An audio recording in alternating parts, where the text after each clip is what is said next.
Did you know that the VA has a duty to assist the veteran in developing their claim and granting benefits? Maybe you didn't because it sometimes doesn't feel that way.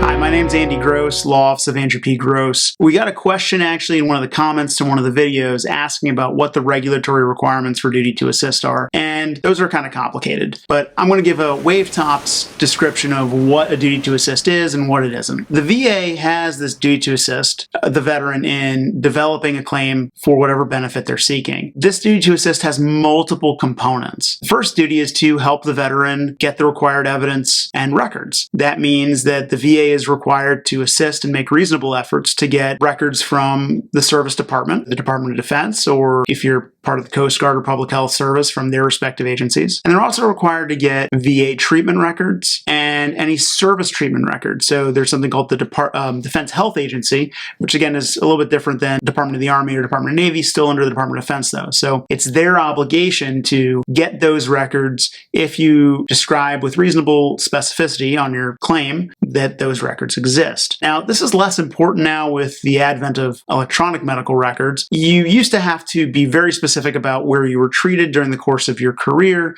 when you applied for benefits, so the VA knew where they could look for them. Now, the next aspect of the duty to assist is the duty to order a medical exam. This is a claim and pension exam. Part of this duty is that the exam has to be sufficient, which seems like totally common sense thing to say, that it has to be sufficient. Let's start off. When does the VA have to order a medical exam? Because they're not sending everybody a medical exam. They have to order a medical exam when there is sufficient lay or medical evidence that a current condition exists and that it is somehow related to military service. Again, that's kind of a low threshold actually when you think about it, because if you say that you have a medical condition, or if the veteran says they have a medical condition currently, and they say it's secondary to something that's already service-connected, that may be enough in some circumstances to trigger an exam if the primary condition is already service-connected. And this is why also sometimes it makes sense to write a lay statement or a buddy statement with your claim file describing whatever your current condition is. If you have a sore knee or some sort of knee problem,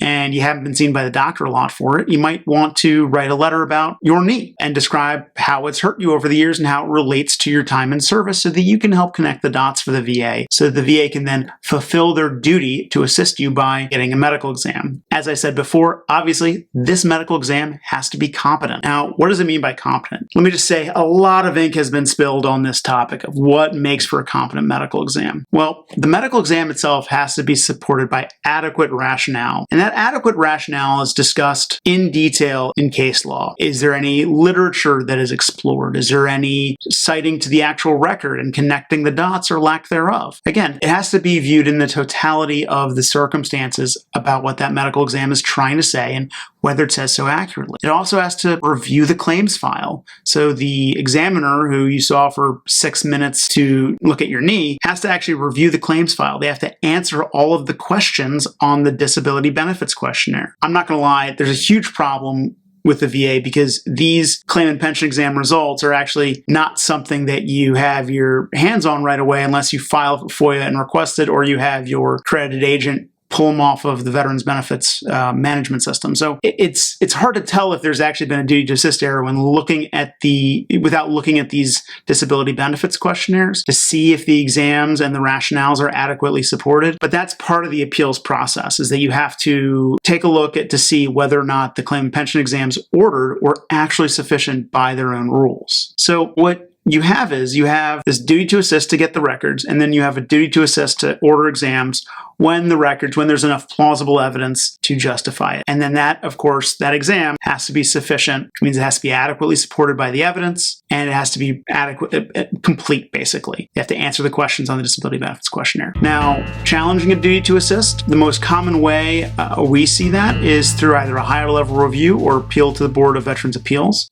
where you point out the deficiency in the medical exams and you ask for a new one. Or if you want, you can try to supplement your file with an independent medical opinion using a supplemental claim or an appeal to the Board of Veterans' Appeals under the evidence submission route. Now, that being said, before you jump into submitting independent medical opinions, take a step back. Is that what's really necessary? Or can this just be sent back with an adequate medical exam? I also argue that if there's any positive evidence in the file that a medical exam has to at least take that into consideration and do some sort of analysis of that. So if you've submitted a bunch of medical literature indicating why your current condition is related to another service-connected condition, well, if the claimant pension exam doesn't even address it, then I don't think that that is a sufficient medical exam. And there's some case law to support that. And sometimes, unfortunately, you have to go to the Board of Veterans' Appeals in order to have your rights vindicated. That being said, the duty to assist is complicated. The VA fails it all the time. And this is why it pays to not just sit back if you get a negative decision, but actually figure out what the next step is in appealing it, and maybe come up with a plan to appeal it. If you think there's been a duty to assist error in your file and you have an appealable decision, meaning that's less than a year old, reach out to us, see if we can help. We may be able to help hold the VA to their duty to assist and maybe get you a positive result. But in any event, as always, until next time, take care.